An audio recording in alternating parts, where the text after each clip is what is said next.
Hello, thank you for watching this video. I hope it's helpful to you.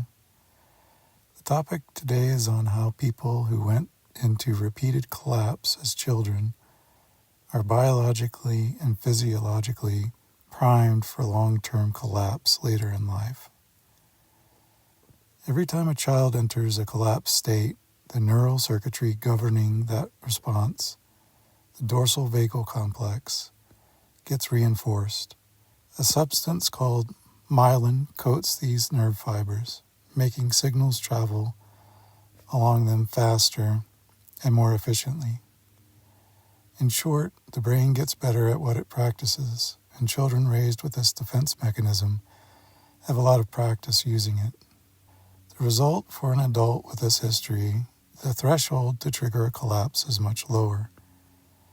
A normal person might need a catastrophic event to enter collapse.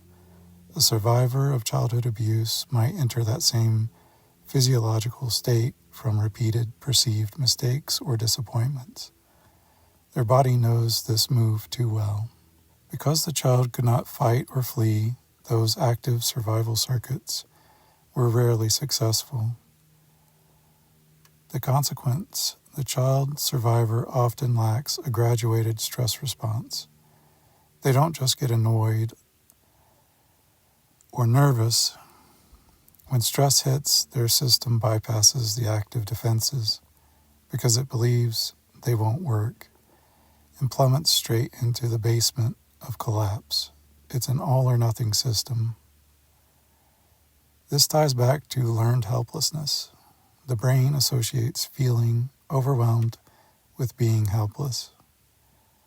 As an adult, when life gets hard, job loss, breakup, the sensation of overwhelm triggers a somatic memory. The body remembers, oh, I know this feeling. This is the feeling where we can't do anything. This is the feeling where we shut down. The adult reality might be, I can apply for other jobs, but the somatic reality is, I am a small child trapped in a room and there is no way out.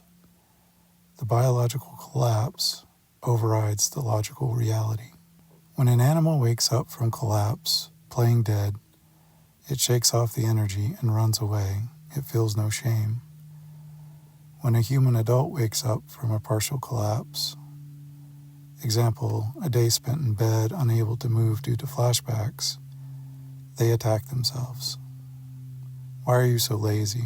Why can't you function? Everyone else can do this. This self-attack acts as a new internal threat, which pushes the nervous system back into collapse. This is how a short-term reaction becomes a long-term collapse. The shame of the collapse fuels the collapse.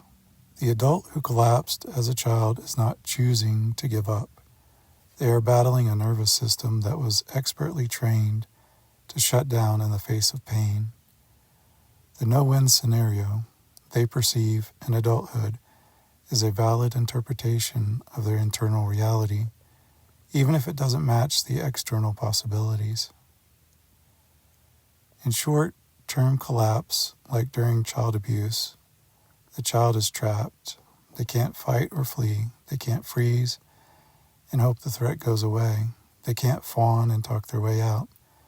They are in a situation where they just have to endure it until it ends. I see long-term collapse as having a similar trigger, except here it's like the end game of learned helplessness. Here is a person that was abused but is free from it now. They are an adult, except they still carry trauma. They try to do what is expected of them and fail over and over. They lose jobs, friends, partners, resources. So when they fail in adulthood as a result of unhealed trauma over and over, when everything they try to do to function in society falls apart, the brain sees this as a no-win situation and goes into collapse. It may also be a way to protect a person from plans to give up entirely. If a developing nervous system practices collapse repeatedly in childhood to survive, that neural pathway becomes a superhighway. In adulthood, the brain will choose that familiar, well-paved road much faster than someone whose nervous system didn't have to rely on that specific defense. Thank you for watching this video. I hope it was helpful to you. If you want to help me, you can make a donation at the link below. You can also like this video, which tells the YouTube algorithm to promote it to more people. You can subscribe to my channel and get my new videos in your feed. You can also comment below. I don't always have the energy to reply, but I do read your comments and they help motivate me to keep making these videos.